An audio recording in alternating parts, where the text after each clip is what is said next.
Hello, listeners. Welcome to the Crouching Tiger, Hidden Dragon podcast. So, I've been listening, I've been talking to business leaders around Asia, and we're across 60 over episodes so far. I had guests from Vietnam, from Malaysia, from Singapore, from Indonesia, and the rest of Asia. And our mission is to talk to business leaders in Asia. And today we have not only someone in the events industry, but someone who is a heavyweight, I would say, in the events industry. From talking to him before today's interview, I learned so much about the events industry, and he has done like not only local events, right? So I was just talking to him. I saw that he travels to Thailand and does events in Thailand, and he has done global events as well. So today we have Ronald Lim with us, and he is actually part of the team from the Think Event by Think Tank Productions, and he's the co-founder of Think Event as well. So just a few events that he has done.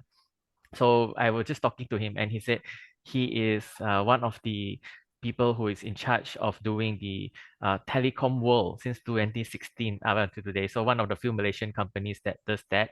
And on his LinkedIn also, he mentions a few high profile events. He also shared with me that he does the World Congress on IT, all right, and also World Mobile Congress Shanghai, launch of Samsung, work with Samsung as well, ASEAN Entrepreneur Summit. So he's done events on a very large scale. So it's very hard for me to understand, but I just ask him a few questions. But today I have very excited to bring him, and I'll ask him a lot of questions on the events industry. Ronald, thank you for coming on. Thank you for having me, Bob. All right. So if you don't know, if you visit Ronald's LinkedIn profile, he is actually from Kuching, right? So this is one of the few. I'm very embarrassed to say this. I've not been to Kuching or Sarawak at all. So Ronald, maybe you can tell us something interesting about Kuching that not many of us know. Ah, um, so Kuching is actually in Sarawak. So Sarawak is like the biggest state in Malaysia. We are known not just for our nature, we are also known for our people, our different culture, and also food. Um, I would say 10 out of 10 of my friends or colleagues that actually come to Kuching, they always put on weight after the trip. So it's a food heaven. Yeah. We Oh, are famous for our Sarawak Laksa, Kolomi. I think that's more popular here to the West Malaysians. But we actually have a lot more the Dayak food that's actually really, really good as well. I will always talk about food from Sarawak, yeah, because it's just so different. I mean, when we talk about rainforest, yes, I think you can find other rainforests, right? But food, our food is definitely the most unique. Not just in Malaysia, but in Asia as well. Yeah. so I like to talk about the lesser known. So everyone knows Kolomi, everyone knows the Sarawak Laksa, everyone knows that. So just now you mentioned something that is lesser known. What is Mm. Dayak food, Ronald? What is Dayak food?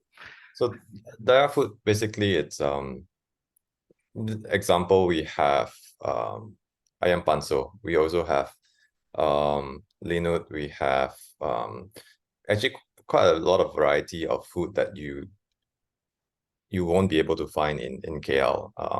I mean, you can find tomato crispy noodle in KL, which is actually also a Kuching cuisine. But there's a lot of other Dayak food. Some of the names that I don't even know myself. It's just, I have to go with friends and they will order. They know how to order, and I even as a local, I may not be able to name it as well. Yeah. So an example would be tomato crispy noodle, and I've not I've not seen it You've not before. seen it. Yeah. Yeah. You can actually get it in KL now. I think probably 10 years ago you can't, but now you can actually find it in one of the Sarawakian coffee shops. Yeah. Oh, Basically cool. it's tomato based gravy with imagine fried yimin, which is crispy, and then with the tomato gravy put on top of the noodle.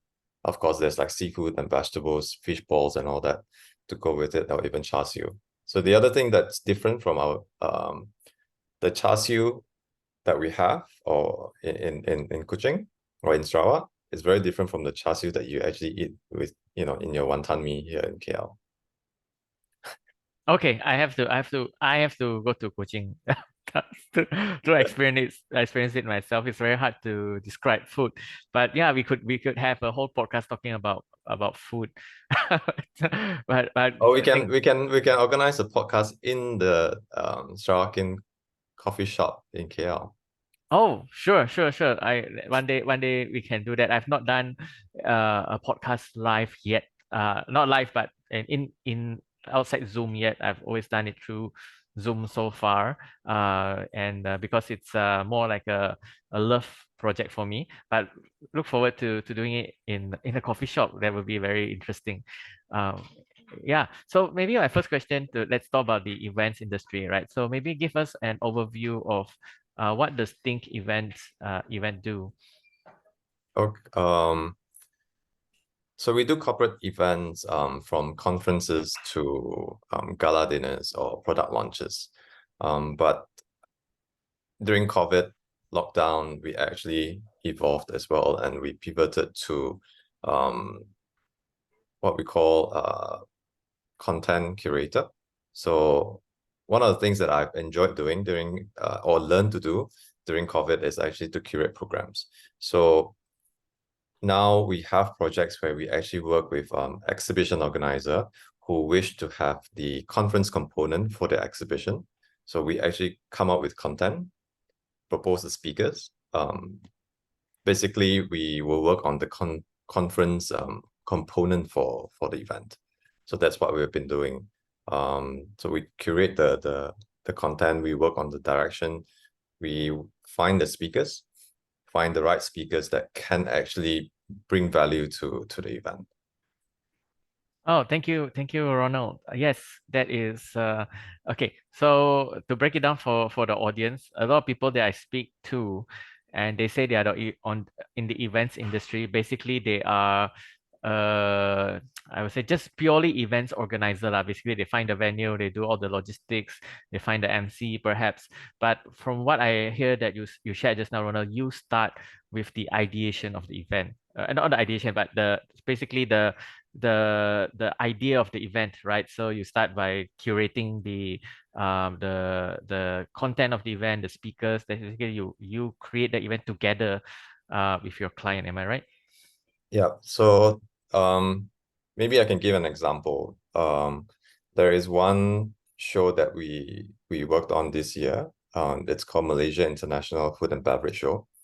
So MIFB has been around for many, many years. So this year, the owner of the show decided to have the conference component. But because it's the first year, so then what we have agreed on is to start on a pocket talk, more like a knowledge program on a smaller scale, just to introduce the conference part component to the visitors. So what we did was we came out with the theme. We then came out with the direction of the 3 days. So from day one, what we're going to talk about, day two, what we're going to talk about, and day three, what we're going to talk about. We come up with the topics, then we actually get the right speakers. It can be a keynote, it can be a panel discussion, or it can be a debate. So it depends on how we design the whole program itself. So content curation is fun. Although I don't have any F&B businesses, but to understand and to learn more about the industry, it's really fun because you get to talk to a lot of people. So one of the things that we curated from scratch last year was a F&B conference called EAT. So EAT conference was in Kuching, Sarawak, supported by the state government. Basically, it is a conference-driven event instead of an exhibition-driven event. So it's a 3 days event. We curated the program from scratch. We had big names from the culinary industry, such as Violet Oon from Singapore. So they delivered or they shared their experiences on stage. So how do we do that? We actually think of the direction or the angle of the story, the storyline of how the conference going to share for that particular year based on the theme that we have. So we curate the content, we find the speakers, and then we put everything together. So that's what we do. Of course, when you talk about event companies in the industry, there's actually a lot of different kind of events, event company, I would say. So there are some that purely handle team building. So if we have clients that come to us and say that they need team building, we will actually recommend a team building agency to them because it's not what we do, right? We also know companies who purely focus on weddings or gala dinners or just purely entertainment. So there's actually different kind of event companies or businesses in the industry. So a lot of people get confused. Yeah. The ones that I see the most are probably entertainment event companies, Mm. but less so that events that you organize are on a much larger scale. And I know that you work a lot with the state government and a lot of international companies as well. So maybe my next question is that you've organized a lot of different types of events. You just mentioned F&B, and then you also did telecom events, and then you also did tech events, and so many different types of events. And is I think you are Ronald. Are you a very curious person that you will know a lot of things about different industries? Is that how you can work with many different industries as well? Um,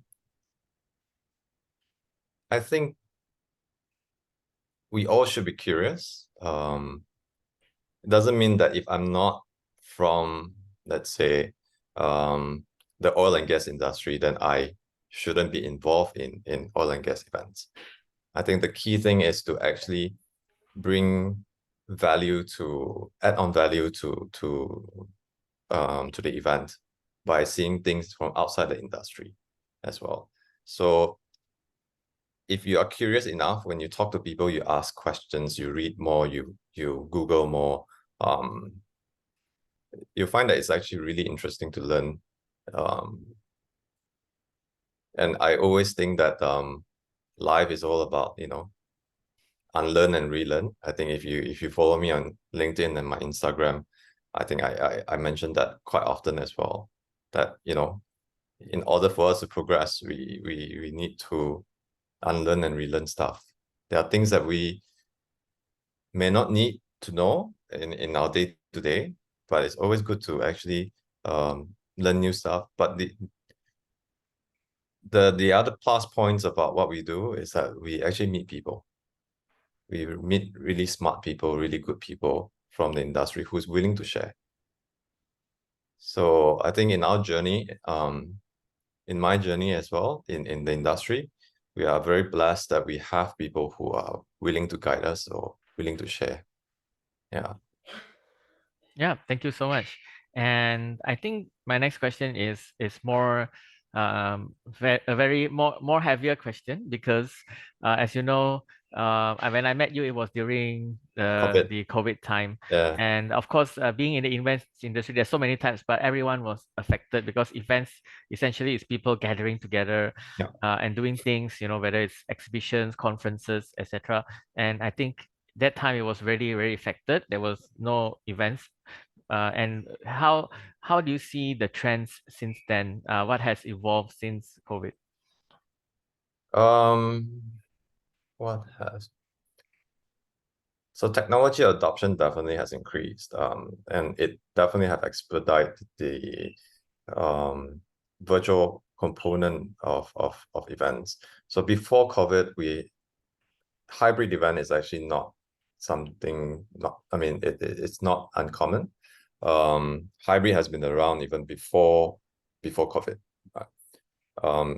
So what COVID did was it kind of helped to expedite that process of people experiencing hybrid and also adopting hybrid. Things that have changed over time, of course, not because of COVID, but because of technology involvement. We see a lot of AI development. One of the things that we have recently included in our events, because we wanted to also ensure inclusivity, is AI interpretation. So basically what happened is that when the speaker speaks on stage, if you can't understand English and you prefer Thai, for example, you can just log onto the app on your mobile and you can just choose Thai language and you listen through your mobile, and it's actually interpreted by AI. So it can be audio, or you can also choose closed captioning if you do not want to, if you don't have your headphone with you and you just want to read through the subtitle in Thai, for example. So that's possible. So these are some of the things that we started to adopt at our events. There's also a lot of questions asking now that physical events is available. Do people still want to do virtual? I would still say that yes, a very small number. But at the same time, we still see requests for a hybrid event, simply because now that we have experienced hybrid, it also gives the client better ROI and better reach as well. So for example, if you spend X dollar just to do this event, but instead of flying 200 people to one destination, now the content can then be shared to more people. So hybrid can also be live, or it can also be recorded and go on demand after that. So it all depends how the client wants to see it or utilize it. Yeah. Yep, I imagine hybrid events, yeah, it became more popular, of course, during COVID. It started with virtual and then moved to hybrid, where you can get a few number of people attending. And maybe my experience is that there should be some challenges when it comes to hybrid events, right? So what are some of the challenges that you face if you, let's say if it's a big congress and you have to do it in hybrid?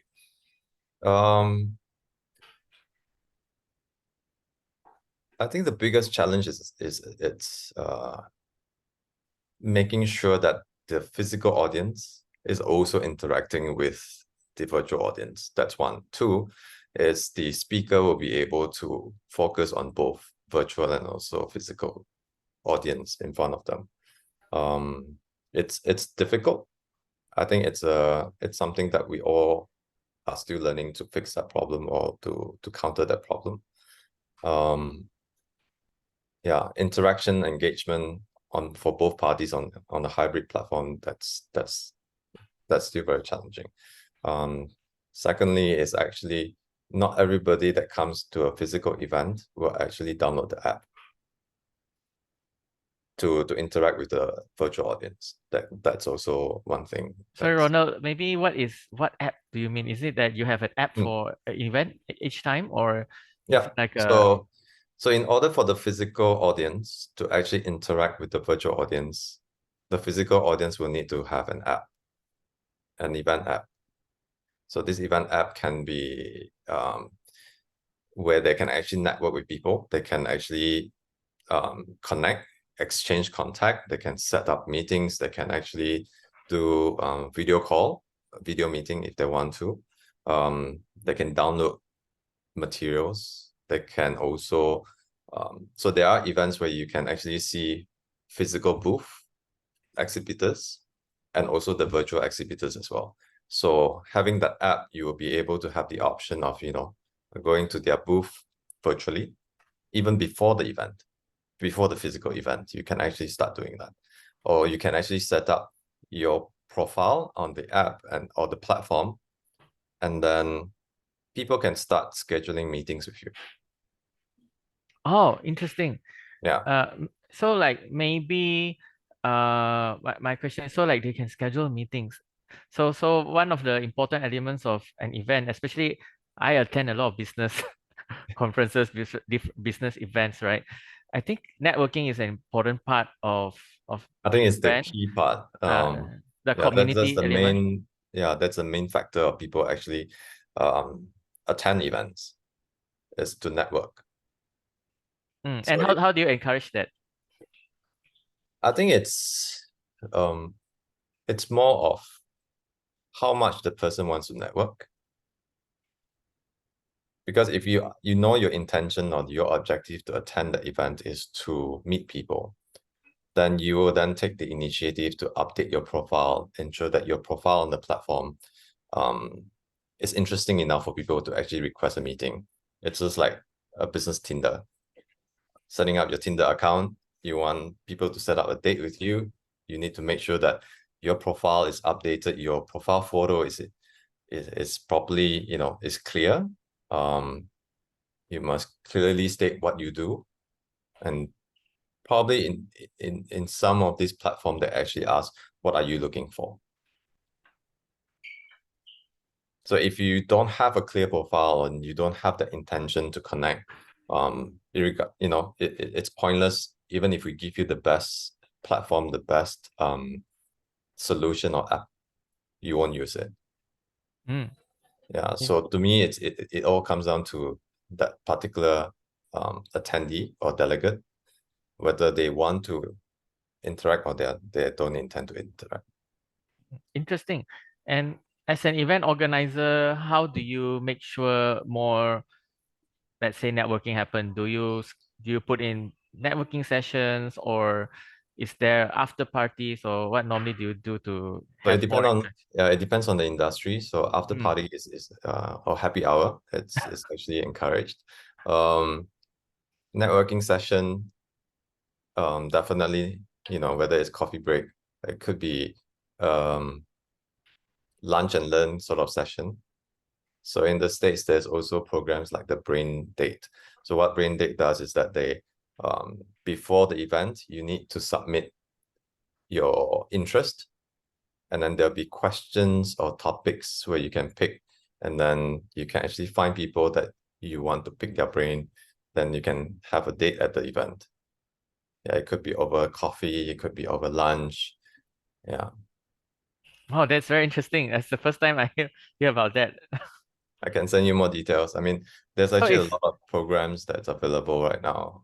so it's like a group of people, for example, if they're interested, let's say in marketing, they will go to a room that is Oh, everyone picks each other's brain, or one person. it can normally they do 1-to-1 or 1-to-5. I mean, among 5 people in a smaller group. Yeah. Oh, So it has to be more specific. It's not just marketing. So I mean, in under marketing, there's like a lot of different um topics. So you can be more specific. Maybe there's someone who is interested to discuss about um marketing influencer, for example. Or could be I'm not familiar with marketing, so it can be anything to do with AI in the marketing industry. What are people doing? Or you just want to meet this particular CMO who just launched a campaign that's very successful. You want to talk about it. I see, I see. So it's like more like to, let's say, pick the term is the phrase is pick your brain, right? Pick Yeah, kind of pick right. your brain. So you get to match with one person, and everyone can pick that pick Hmm. that person's brain in a way lah, right?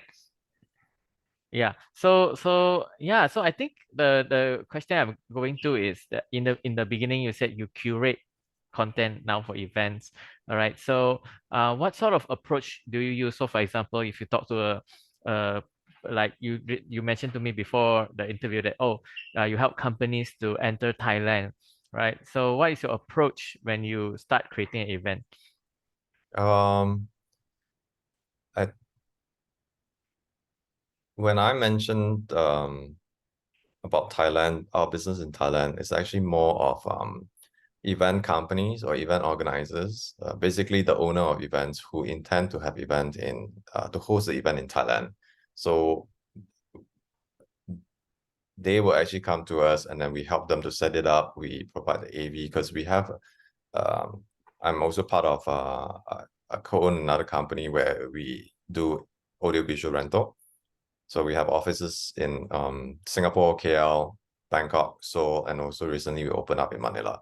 So with our network and connections, it's easier for foreign organizers from outside Asia coming into Asia to work with us um, to execute the whole production. Yeah.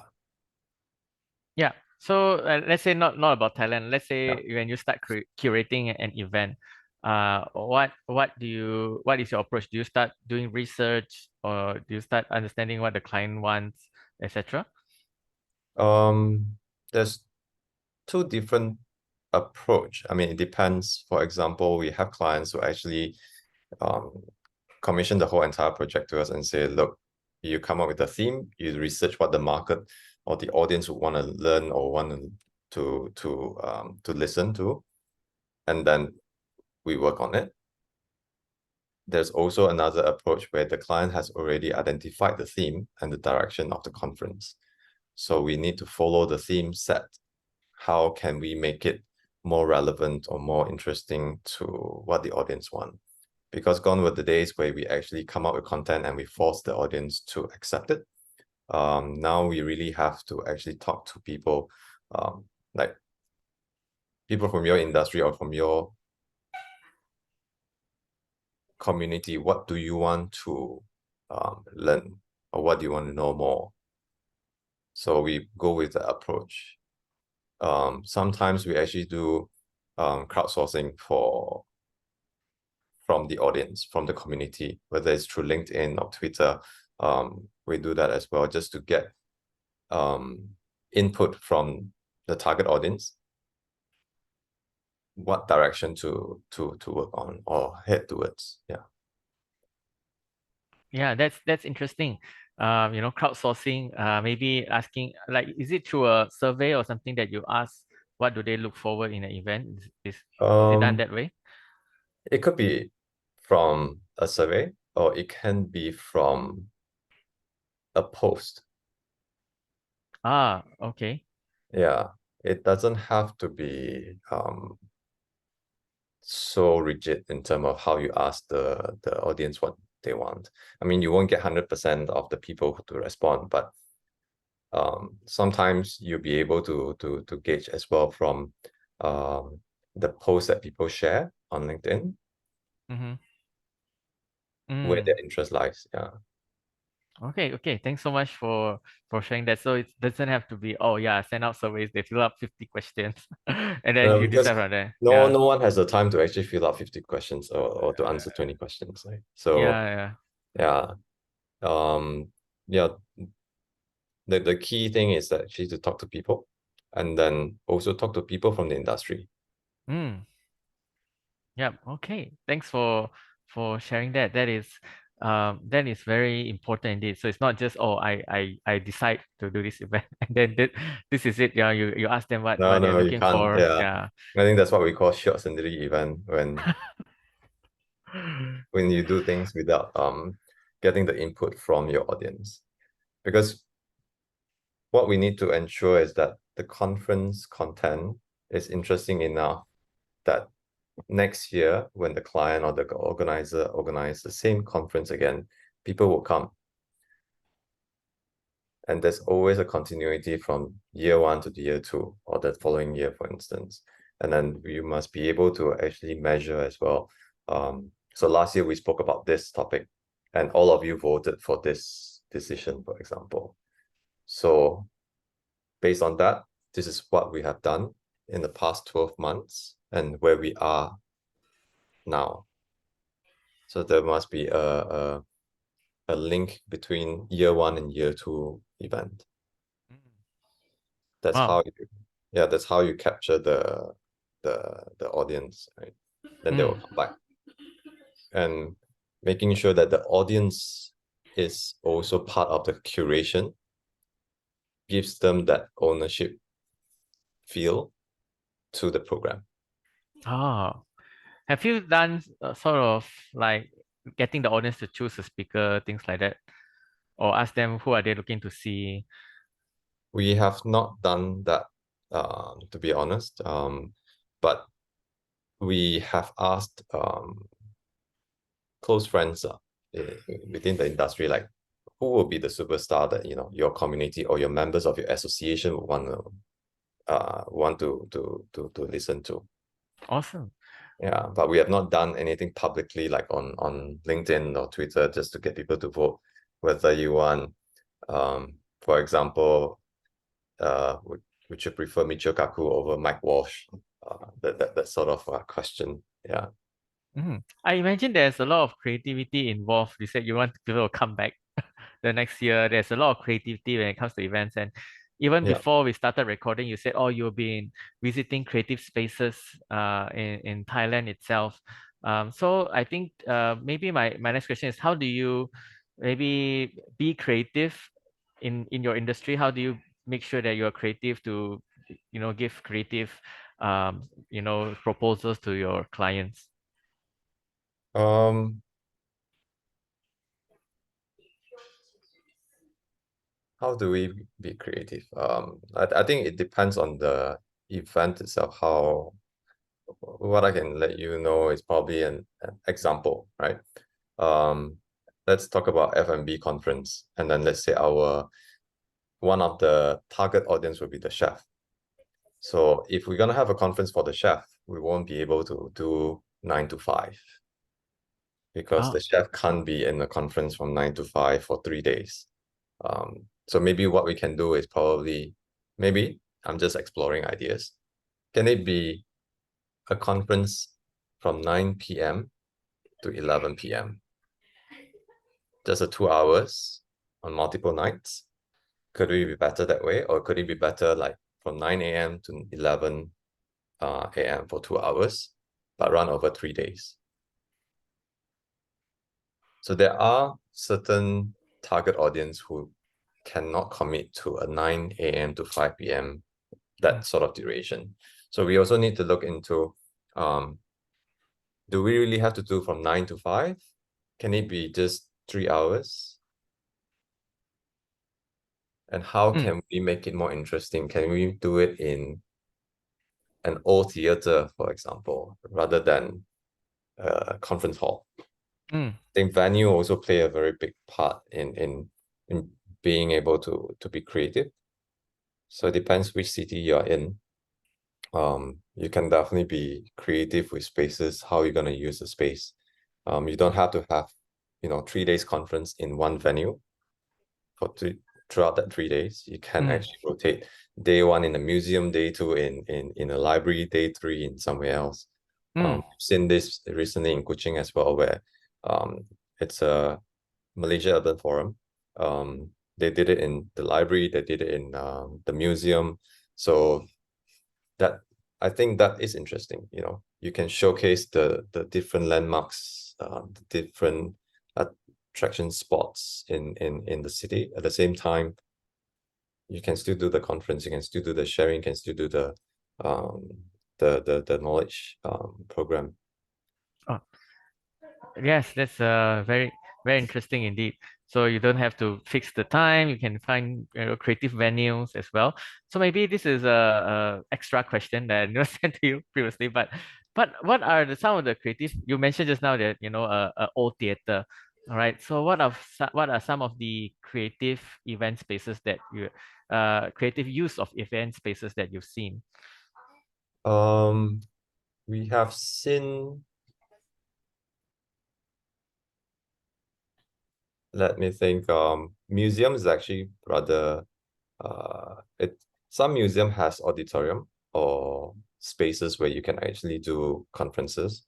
Mm, Um, we have also seen where the conference is done in a old theater, but mm. because they don't have a proper lunch, so they converted the idea of lunch into picnic in the garden outside the theater. Wow. Is this So in Bangkok? no, this was done in Singapore. Oh. Not by us, but I was lucky enough to be one of the attendee, right?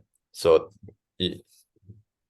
I would think so far, personal experience, I've seen unique venues for events, a lot more in Singapore and also Bangkok.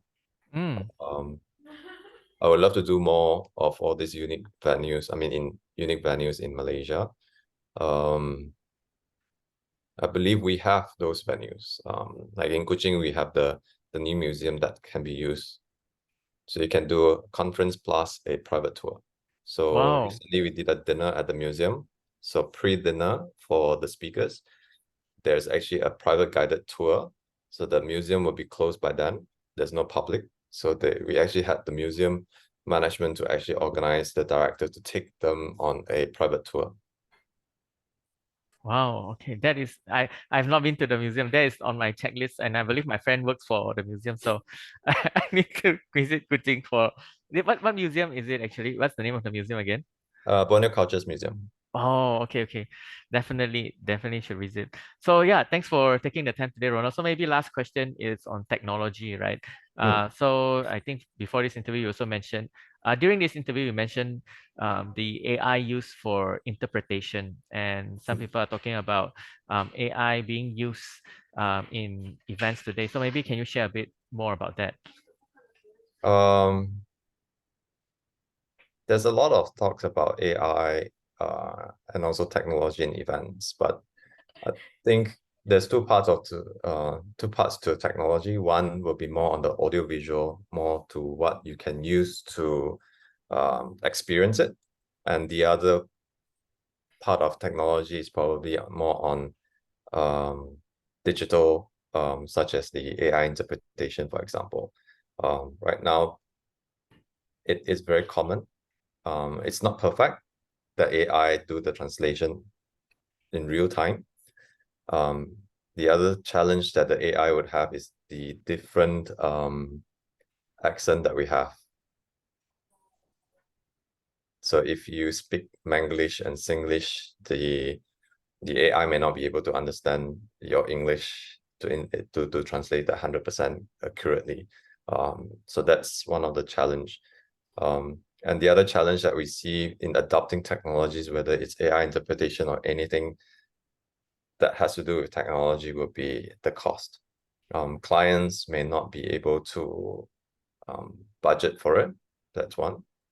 Or they don't see the return of investing into technologies. Wayfinder is also one of the things that is very popular now in exhibition. Then the other thing that we see in terms of technology, What is Wayfinder actually? Wayfinder, like for example, if you go to an exhibition, and the exhibition could span over 4 halls or 5 halls, for you to find your way around, to find the right exhibitor. Because, for example, like when I attended an exhibition, I would have preset meeting time with a different exhibitor at their booth. So it will be a lot easier if I have a wayfinder on the app itself that can take me from booth A, which is my first meeting, to the next meeting. So Oh, interesting. It's like it's like like a Waze lah. waste. Yeah, it's like a waste, but in an exhibition. Yeah. I see, I see. Yeah, thank you so much about sharing about the technology. The AI thing is interesting. And of course, you talk about hybrid events. The audio visual part is very, of course, the capturing and the audio visual quality is very important for hybrid as well. Yeah. I Yeah. think the other thing worth sharing would be registration. So a lot of organizer may not see why they should invest in a proper registration platform or a registration process. What we believe in is actually the data collected. So with a proper registration solution, what we can do is we can actually track how many people actually came at what time of the day, how many people actually attended this particular session. That gives you data that you can use for the next event. That is very important. So registration is not just about making sure that the people that come are the people who registered, or to gauge how many people will be coming, and then you can order the right amount of food, for example. Yes, that's important, but there's actually a lot more to the data that you can collect through such solution. Yeah. So there's also technology whereby the badge itself has it's like a button. You press on it and then it can help to exchange contacts. So you put 2 badges close to each other and then you press the button, then it will actually interact Mm. Yeah. Um, it can also help you to download content when you go to a exhibitor's booth, for example. Mm. Yeah. There's Is actually there a lot of cool technologies for events. And there's also technologies that help to do event referral. For example, you sign up for this event, and then the platform will actually help you to amplify. Like I am attending this event, and then it will go onto your social media, and you can actually have your, for example, a link that's linked to your account. So the next person who actually click on your link to register, it gives you points. So you use technology to gamify from the pre-event all the way to the event itself. So there's mm. actually a lot of ways that you can actually utilize technology to make it more Mm. interactive, to make it more fun, Mm. and to engage better with the audience. Besides getting the data to understand what your audience want. Mm. Thank you. I reflected on my experience at events. So most business events that I attend will give me an event tag. I collect Yeah, all these event tags and or like a wristband, right? So have yeah. you seen any technology, new technology when it comes to this? Like maybe is there tracking or is there name cards or whatever in these event tags? So there's also events that we see where they stop printing badges. So they Mm, use digital badge, which is on the mobile app. So mm, that's also one thing very important where you want to reduce cost. That's one. Two, also to reduce event waste. Because a lot of time, like if you attend 10 events in a year, you probably do not want to collect another lanyard mm, or another badge. mm, Yeah. So I mean, you can collect all this event badge, but you may not keep it for long. You will still throw it away. So that's what we call the event waste. So there are actually exhibition, especially exhibition that actually move out of it, move out of printing badges and just use digital badge. So before you enter the hall, you have to show your phone, the digital badge that will scan you before you can enter. So instead of wearing it on your, around your neck all the time, so now they use digital badge on your mobile. Yeah. mm. Thank you so much for sharing that, Ronald. So yeah, we have talked for a long time and so much to learn from the events industry. And yeah, it's great sharing from technology to creating engaging experience to event spaces to the curation of events. Thank you so much, Ronald, for sharing. And I believe the audience can follow you on social media. I think you are on LinkedIn and also on the Instagram as the event prof. Am I right? Yeah, I'm Yeah. on. I'm not on Facebook now, so That's interesting. Yeah, yeah. So follow Ronald on LinkedIn and also on Instagram. I am Ron Lim on Instagram as well. Thank you, Ronald, for thank you coming on. so much. Thank you.